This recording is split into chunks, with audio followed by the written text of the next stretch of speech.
1세기의 초대교회 가운데는 폴리캅이라는 유명한 순교자가 있었습니다. 안토니우스 피우스 황제 시대 때 이 서머나 지역에 10여일간 기독교인들에 대한 참혹한 박해가 일어났습니다. 굶주린 사자들이 먹잇감을 기다리고 있던 원형 경기장에는 신자들의 수많은 팔다리와 창자와 오장육부가 여기저기 쓰레기처럼 아무렇게나 널브러져 있었고, 대지는 축축하게 피에 젖은 채 피비린내를 풍기고 있었습니다.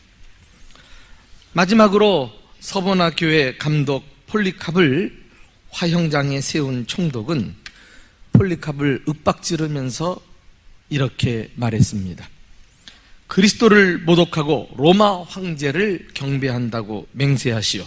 그러면 내가 그대를 놓아주겠소. 자, 어서 그리스도를 부인하시오. 이 협박 앞에 폴리캅은 조금도 망설임이 없이 그 유명한 말을 합니다. 나는 지난 86년 동안 그분을 나의 왕으로 섬겼으나 그분은 한 번도 나에게 불의를 행하신 적이 없소. 어찌 그런 왕을 내가 부인할 수 있겠소. 그리고는 주후 155년 81세를 일기로 순교의 제물로 생을 마칩니다. 그가 남긴 이 마지막 말은 정말 감동적이라 하지 않을 수 없습니다. 폴리캅이야말로 주님을 섬기고 따른다는 것이 무엇인지 우리에게 잘 보여주는 신앙의 기감이라고 할 수 있을 것입니다. 그런데 오늘 본문에 보시면 86세 정도가 아니라 무려 365세를 살면서 하나님과 동행했던, 하나님을 끝까지 따랐던 인물을 만납니다. 그가 바로 에녹입니다. 우리가 알고 있는 대로 아담은 가인과 아벨을 낳았죠. 그리고 아벨은 올바른 예배를 드리다가 형 가인에게 무참히 살해를 당합니다. 이후에 하나님은 이 가인의 그 아담의 가정에 아벨을 대신해서 셋이라는 아들을 낳게 해주지요. 그리고 인류의 역사는 가인의 후손으로 펼쳐지는 소위 악의 역사가 전개되고, 그리고 이 아벨을 이은 셋의 후손으로 쭉 역사가 진행되면서 구원의 역사를 만들어가는 것을 보게 됩니다. 이렇게 악의 역사와 구원의 역사가 대조를 이루면서 흘러가는 것이 성경의 역사라고 할 수가 있습니다. 자, 오늘 본문의 이 에녹은 바로 이 셋의 후손이에요. 정확히는 아담의 7대 손이라고 할 수 있습니다. 이 아담의 족보를 쭉 열거하는 가운데 이 창세기 본문에 가서 보시면 유독 에녹에 와서는 우리의 관심을 끄는 대목이 나옵니다. 22절과 24절에 하나님과 동행했다, 이런 말씀인데요. 다른 자손들은 간단히 이름만 언급하고 가는데 에녹에 대해서는 한 번도 아니라 그것도 두 번씩이나 이 표현을 강조한 것을 보면은 이 에녹이야말로 하나님과 동행했던 사람이라는 아주 중요한 특징을 하나님께서 드러내시려는 목적을 가지고 있음을 알게 됩니다. 하나님이, 이 에녹이 하나님과 동행했다, 이 말은 어떤 강요가 아니라 자발적으로 자신의 뜻을 하나님의 뜻에 일치시켜서 하나님이 바라는 대로 행동하며 살아간 것을 말하는데요. 이 동행했다는 것은 교제했다, 함께 걸었다, 삶을 같이 했다, 여러 가지 의미로 이해할 수 있을 것입니다. 히브리서 11장에 와서 보시면은 이 믿음장에 그 믿음의 조상들의 이름에 여지없이 에녹이 포함이 되어 있는데, 거기서는 에녹을 이렇게 표현하고 있어요. 자, 우리 11장 5절 말씀을 같이 읽어보실까요? 자, 시작. 믿음으로 에녹은 죽음을 보지 않고 옮겨졌으니 하나님이 그를 옮기심으로 다시 보이지 아니하였느니라. 그는 옮겨지기 전에 하나님을 기쁘시게 하는 자라 하는 증거를 받았느니라. 예, 창세기에서는 하나님과 동행하는 자. 그런데 이 히브리서 11장에서는 똑같은 에녹이란 사람을 두고 하나님을 기쁘시게 하는 자, 이렇게 표현을 달리합니다. 이게 무엇을 의미할까요? 결국 같은 뜻이에요.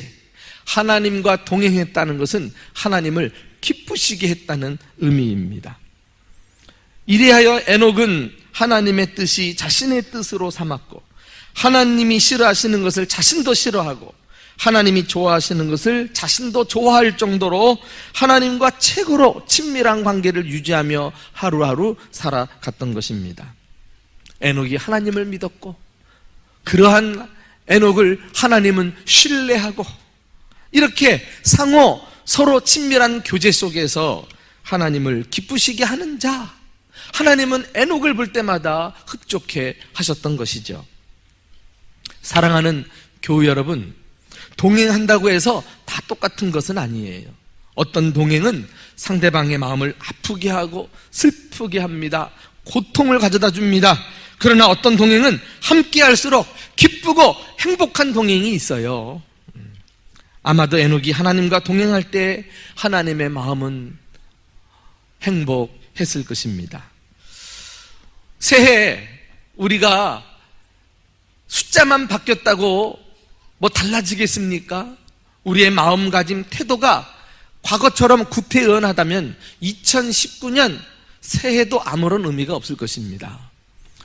우리는 새해 벽두에 좀 거룩한 열망, 거룩한 소원을 가지고 살았으면 좋겠어요. 어떻게 하면 하나님을 기쁘시게 할까? 어떻게 하면 하나님과 동행하며 살 수 있을까? 오늘 이런 목적을 가지고 에녹을 통해서 하나님을 기쁘시게 하는 자가 되려면 어떻게 해야 하는지 함께 배워보고자 합니다. 첫째로, 믿음을 가지고 하나님과 동행하십시오. 에녹은 단순히 하나님과 동행한 것이 아니었어요. 믿음을 갖고 동행했어요.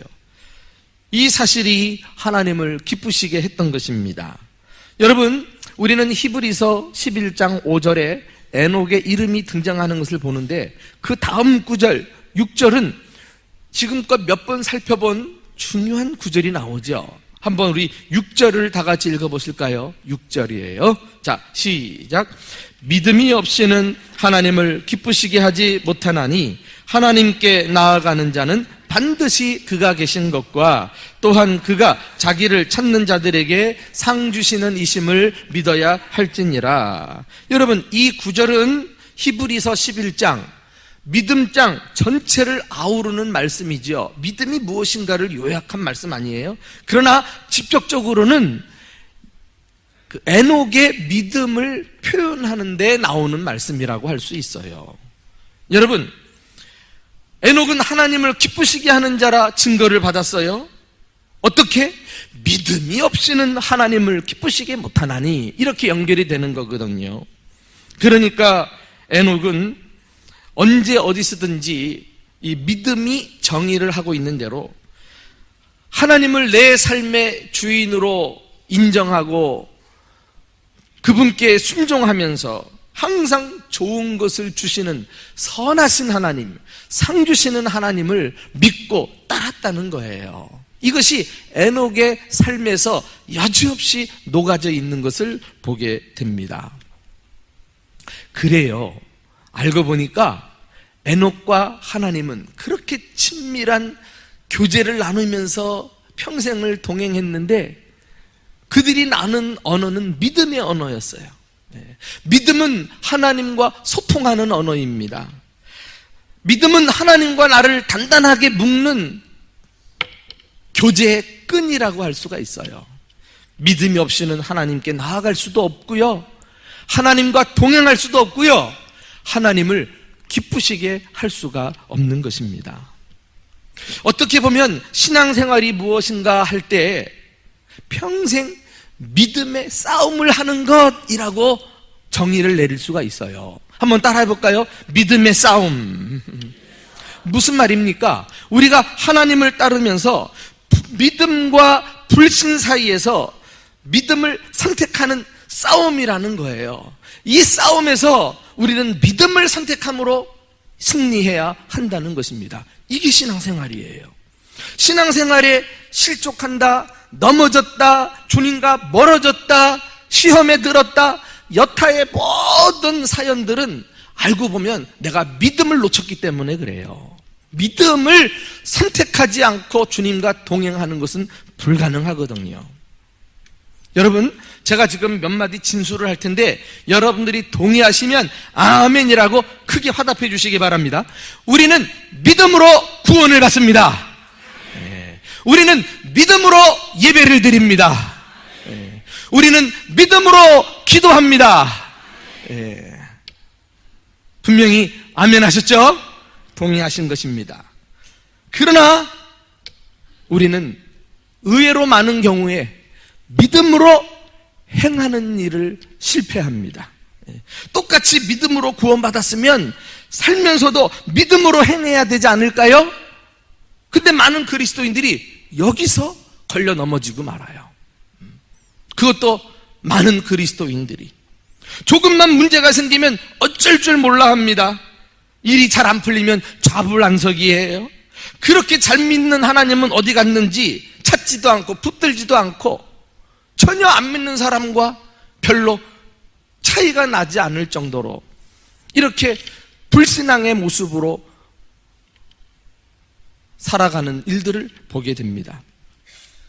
성경을 보면 교회에 와서 말씀을 들으면 두려워 말라, 근심하지 말라, 놀라지 말라, 하나님이 너와 함께 함이니라, 너를 도와주리라, 얼마나 많은 곳에서 약속을 했는데요.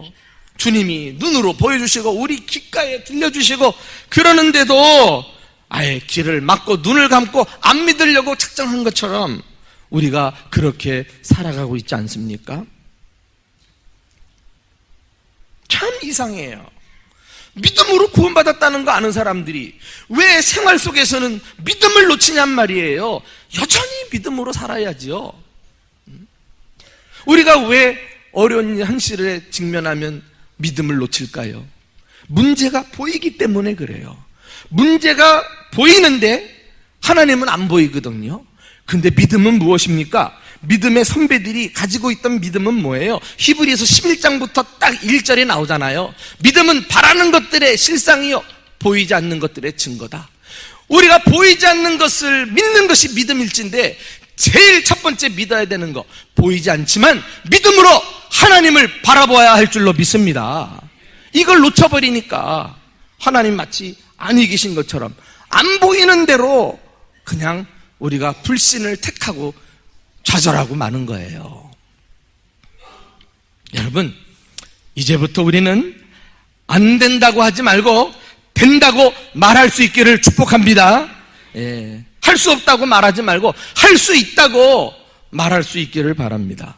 믿음으로 하면 하나님이 도와주십니다. 눈에 보이는 것을 따라서 절망하지 말고 하나님을 기대하는 마음으로 앞으로 나아가십시오.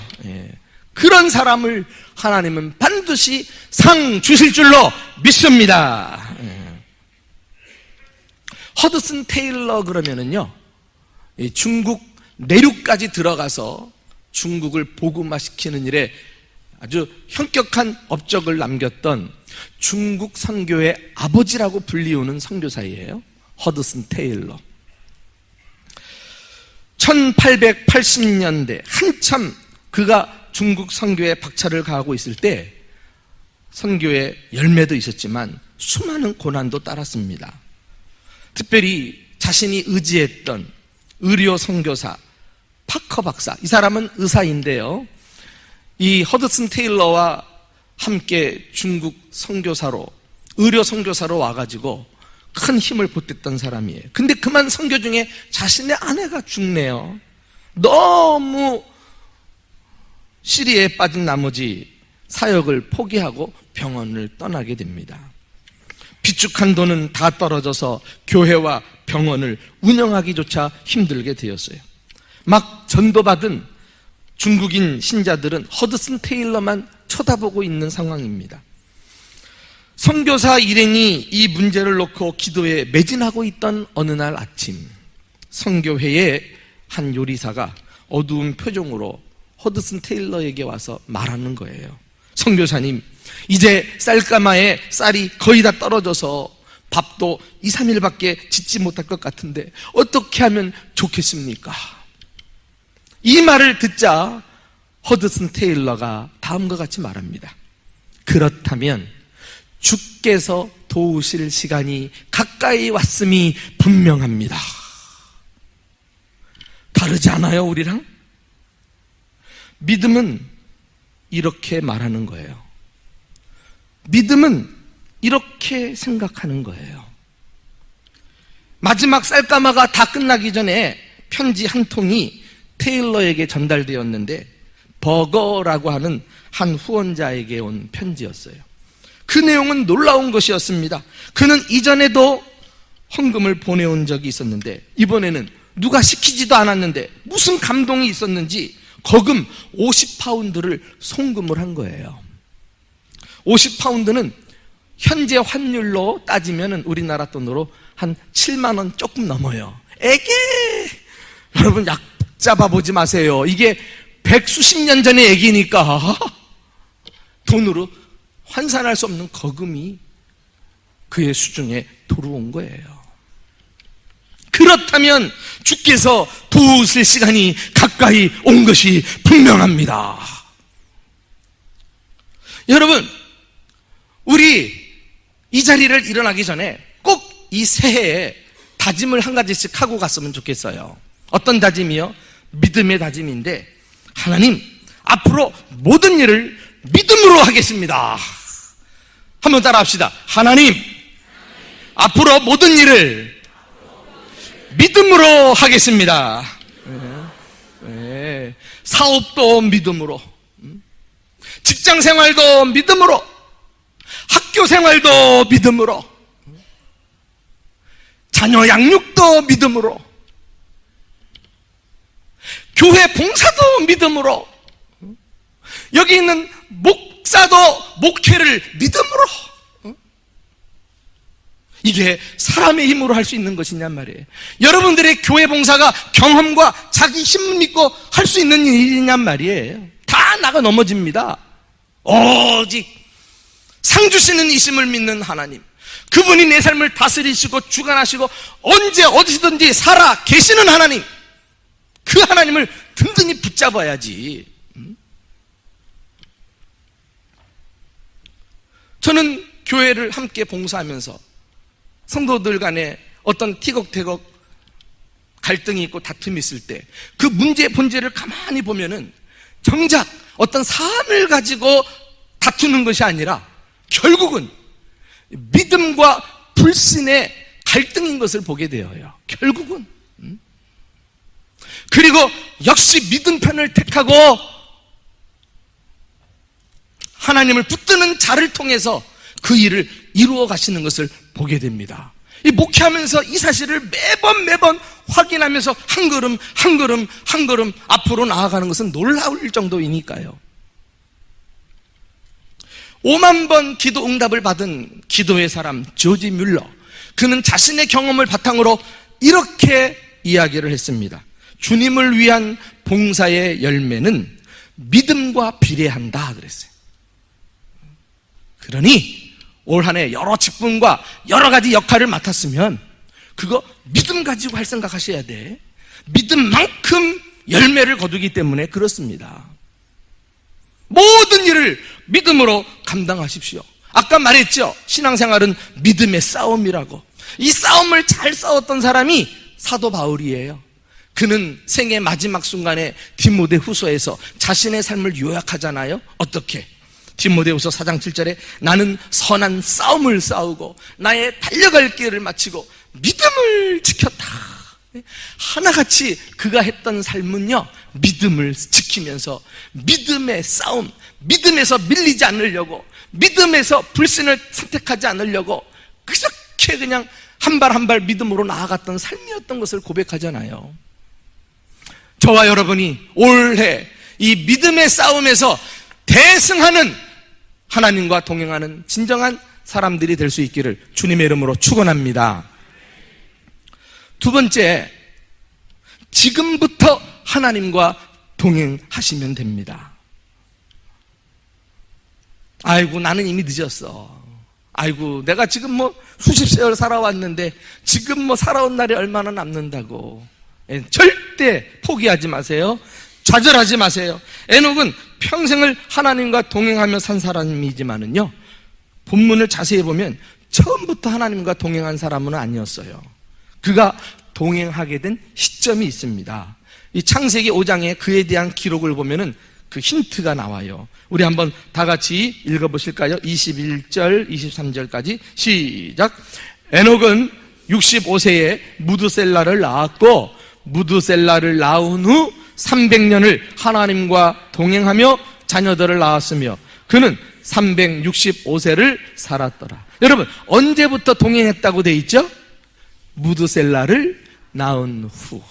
그는 365세를 살았는데 그중 300년을 하나님과 함께 했던 사람이라고 했으니까, 이 65세 되던 해에 어떤 생애 전환점이 일어나는 사건이 있었으니 무드셀라를 낳은 일이에요. 그런데 왜 갑자기 무드셀라를 낳은 후부터 하나님과 동행하게 되었을까요? 그 비밀은 무드셀라라는 이름에 담겨져 있어요. 성경 사전을 찾아보면 무드셀라 그러면은 첫 번째 나오는 이름의 뜻이 창을 던지는 자라고 돼 있어요. 창지기라 그러죠. 여러분, 창지기는 고대 이스라엘 부족들 간에 싸움을 할 때 말이죠, 제일 중요한 역할을 하는 사람이에요. 창지기가 죽으면 부족은 곧 멸망을 의미했을 정도니까요. 그러니까 이 창지기라고 하는 이름 속에는 멸망 혹은 심판이란 어떤 뉘앙스를 풍기고 있는 것을 보게 됩니다. 또 이 무드셀라라고 하는 말은 또 어떤 의미를 가지고 있느냐면은, 이 무드, 죽고라는 뜻이고요, 셀라, 보낸다, 이런 뜻을 가지고 있는데, 다시 말해 그가 죽은 후에 심판이 온다, 이런 의미를 가지고 있다고 또 사전에 기록이 되어 있습니다. 그러니까 어떻게 사랑에서 나온 자식 이름 속에 이 심판 혹은 멸망이라는 의미를 담아 놓을 수 있었을까? 구체적으로 그가 죽은 후에 세상에 심판이 온다라는 의미의 이름을 만들 수 있었을까? 이유는 단 한 가지. 이 지식을 그가 어떻게 알았느냐면은 성경에는 구체적으로 설명하지 않았지만 어느 날 하나님께서 그에게 메시지를 전해주신 거예요. 바로 이 아들이 죽은 후에 세상을 심판할 것이다. 이 말씀을 받고 이것을 믿음으로 붙들어서 아들을 낳자 아들 속에 이 메시지를 담아 버린 것입니다. 실제로 그런 다음에 저 신약 성경 유다서로 넘어가 보면은 에녹이 사람들에게 말이죠, 만나는 사람들마다 붙들고 이 심판의 메시지를 전파했던 거 있죠. 자, 우리 유다서 14절, 15절을 한번 읽어볼까요? 이렇게 성경에 1장밖에 없는 것은 굳이 1장이라고 안 하고 바로 몇 절 이렇게 이야기합니다. 자, 우리 한번 다 같이 읽어봅시다. 시작. 아담의 7대 손 에녹이 이 사람들에 대하여도 예언하여 이르되, 보라, 주께서 그 수만의 거룩한 자와 함께 임하셨나니 이는 뭇사람을 심판하사 그들을 정죄하려 하심이라 하였느니라. 하나님의 준엄한 심판, 사람들에게 어찌든지 알려가지고 심판을 받지 않고 구원받도록 애를 쓰며 살았던 것을 볼 수가 있어요. 그리고 자신은 두렵고 떨림으로 이후에 300년 동안 하루하루를 하나님과 동행하며 살았던 것입니다. 그렇습니다. 에녹은 하나님 말씀을 들었을 때 그것을 놓치지 않고 붙들었다가 이제부터는 가인의 후손들과 같이 하나님과 멀어지는 삶이 아니라 경건한 의인들의 후손의 계보에 서서 하나님과 동행하며 살아갔던 것입니다. 내가 여러분들에게도 도전을 해요. 지금까지 여러분은 누구와 동행하며 사셨습니까? 어떻게 살아오셨습니까? 지금까지 어떻게 살았던지 간에 중요한 것은 이제부터예요. 에녹이 하나님의 말씀을 듣고 삶이 변화되어 하나님과 동행하며 살았듯이 이 시간 여러분 귓가에 들려지는 설교를 여러분들이 온 마음으로 받아들여서 하나님의 뜻을 깨닫고 순종하며 살아가기 시작할 때 지금부터 하나님께서 여러분들과 동행하며 여러분들 때문에 기뻐하는 삶을 살게 될 줄로 믿습니다. 지금부터 얼마든지 기회가 있어요. 우리는 다음 주 주일 저녁 시간부터 이제 신년 부흥 축복성회를 시작합니다. 이 제목이 참 좋아요. 부흥의 파도가 몰려온다. 기회를 잡으라는 거죠. 하나님이 막 은혜를 보내주실 때 이 파도에 올라타면 파도를 즐길 수 있어요. 그런데 기회를 놓치면 그냥 물벼락 맞고 말지요. 어떡하시겠어요? 여러분, 이 모든 일들이 우연입니까? 우리가 이 많은 날 제쳐두고 주일날 주님 앞에 나와가지고 예배하고 말씀을 받는 게 우연입니까? 우리가 새해에 부흥회가 우리를 위해 기다리고 있다는 거, 이게 우연이란 말이에요. 하나님께서 여러분들에게 이 메시지 말에 들려주실 메시지가 있기 때문은 아닐까요? 이 말씀을 마음을 열고 입을 크게 벌려서 은혜를 사모하고 시간 나와서 하나님의 뜻을 깨닫는 대로 주님과 동행하며 사시는 저와 여러분 되시기를 주님의 이름으로 축원합니다. 정말 저 자신부터 기대가 돼요. 그리고 나도 변화되고 교우들도 변화되고, 그래서 우리 교회가 건강한 주님이 기뻐하시는 교회가 된다면 하나님께서 우리 교회를 사용하셔서 이루실 놀라운 일들을 기대하면 가슴 벅차요. 그 일 때문에 여러분들 가정과 생업에 하나님의 복이 흘러 들어갈 것을 생각하면 목회자로서 얼마나 기쁜지 몰라요. 여러분들도 동일한 기대감을 가지고 이번 주시는 은혜의 파도를 훌쩍 올라타서 우리 삶이 지금부터 제대로 하나님과 동행하는 믿음의 사람들이 되시기를 예수님의 이름으로 축원합니다. 마지막으로 이 동행의 종착지는 하나님의 나라라는 사실을 아시면 좋겠어요. 자, 에녹의 마지막이 어땠지요? 창세기 5장 24절을 함께 읽어봅시다. 시작. 에녹이 하나님과 동행하더니 하나님이 그를 데려가심으로 세상에 있지 아니하였더라. 이 말씀 보면서 어떤 생각 들어요? 부럽습니까? 죄 많은 이 세상, 고통과 환난이 많고 슬픔과 아픔이 끊이지 않는 이 세상, 하나님 하루라도 빨리 나를 데려가시면 좋겠다고 생각하고 있지는 않으십니까? 히브리서 11장에 보면은 이 에녹의 마지막을 좀 더 구체적으로 설명하고 있어요. 그 대목도 한번 같이 읽어보실까요? 자, 5절이에요. 5절 시작. 믿음으로 에녹은 죽음을 보지 않고 옮겨졌으니 하나님이 그를 옮기심으로 다시 보이지 아니하였느니라. 여러분, 우리 에녹을 절대로 부러워하실 필요 없어요. 에녹이 죽지 않고 하늘로 옮김을 받은 것은 모든 신자들이 믿음으로 살았을 때 얻을 그 마지막 결과가 무엇인지를 보여주는 예표인 것입니다. 믿음의 사람에게는 죽음의 권세가 무효하다는 것을 에녹의 삶을 통해 우리에게 보여주고 있어요. 하나님은 믿음의 사람들을 이 땅에서 이미 사망에서 생명으로 옮기신 줄로 믿습니다. 그리고 천국에서 아예 우리를 내세에서는 천국으로 옮기셔가지고 주님과 영원한 삶을 누리게 해주실 것 아니겠어요?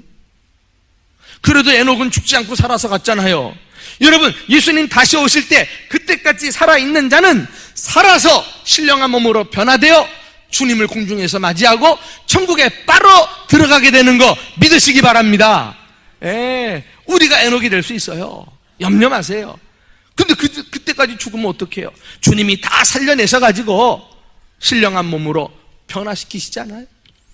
먼저 죽은 자들이 일어나고 그 후에 살아남은 자들도 변화되어 그 뒤를 따라 천국에 간다고 우리가 배우지 않았습니까? 이것이 확실한 우리 그리스도인들의 소망인 줄로 믿습니다. 천국은 알고 보니까 믿음으로 하나님과 동행한 사람들에게 주시는 상급이에요. 이 동행의 마지막 종착지가 천국인 거예요. 이 땅에서 열심히 주님과 동행하고 가다 보니까 천국까지 가 있네.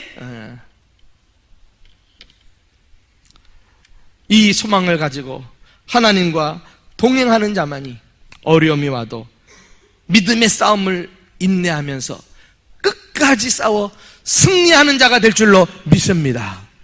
이미 살펴본 대로 바울이 그랬고요. 그리고 히브리서 11장에 신앙의 선배들이 다 그렇게 살다가 천국 갔어요. 우리 한번 눈으로 확인해 볼까요? 11장을 마친 다음에 12장으로 넘어오면 이제 이런 사람들을 너희들이 보았으니 너희가 이제 어떻게 해라 권면이 나와요. 1절 한번 다 같이 읽어볼까요? 자, 1절입니다. 시작. 이러므로 우리에게 구름같이 둘러싼 허다한 증인들이 있으니 모든 무거운 것과 얽매이기 쉬운 죄를 벗어버리고 인내로서 우리 앞에 당한 경주를 하자. 마치 믿음의 싸움을 마라톤 경기처럼 비유하고 있어요. 여러분 상상이 됩니까? 마라톤 선수가 이제 마지막 목적지에 도달하기 위해서 운동장을 진입했어요. 그랬더니 관중들이 앉아있다가 일제히 일어나가지고 최초로 들어오는 주자를 박수로 응원하잖아요. 응원해. 사력을 다해서 골라인에 손을 닿는 순간에 그가 승리의 월계관을 쓰잖아요. 지금 우리가 그 모습을 보게 되는 거예요. 허다한 증인들이 있으니 이 사람들이 누구예요? 앞에 11장에서 언급한 믿음의 선배들을, 이 사람들이 지금 다 하나님 나라 믿음의 최종 종착지까지 가가지고 지금은 우리를 지켜보면서 응원하고 있다니까. 우리가 어떻게 살고 있는지 증인들로서 우리를 격려하고 있어요. 열심히 분발하세요. 거기서 멈추면 안 돼요. 왜 뒤로 자꾸 물러나가려고 그러세요? 말은 왜 그렇게 하세요? 안 돼요. 포기하지 마세요. 얼마 남지 않았어요. 계속 박수를 치고 있습니다. 이런 증인들 앞에서 모든 무거운 것과 얽매인 것을 벗어버리고, 뭐예요? 우리가 경기를 하는데 합당치 않은 거, 불편한 장애물들 다 제거해 놓잔 말이에요. 세상에 얽매이는 거, 세상에 집착하고 애착을 가지는 거, 모든 죄악들을 다 내려놓고 이제 홀가분하고 가볍게 그저 주님 한 분만으로만 만족하면서 주님과 믿음으로 동행하는 거, 그러면 된다는 거 아니겠어요? 우리 사랑하는 교우 여러분, 이제는 우리 순서예요. 앞서간 믿음의 선배들 성공적으로 믿음의 싸움에서 승리하고 천국에 들어가 있습니다. 우리도 우리를 위해서 마련된 자리로 들어서야 되지 않을까요? 안타깝게도 오늘날은 이 가인의 후손들이 득세해가지고 강력한 힘을 사용해서 하나님을 대적하는 각종 문화와 그리고 세상의 분위기 속에 우리가 들어가 살고 있습니다. 경건하게 살려고 하면 숨이 막힐 것 같고, 이렇게 살다간 손해되는 거 아닌가, 막 믿음이 흔들리는 불안한 시대 속에 우리가 살고 있습니다. 세상 사람들은 하나님을 거역하고 하나님과 자꾸 멀어져 가면 갈수록 우리는 오히려 에녹과 같이 하나님을 가까이 하고 동행하며 살아야 되지 않을까요? 하나님은 지금도 에녹과 같은 믿음의 사람을 찾고 계실 줄로 믿습니다.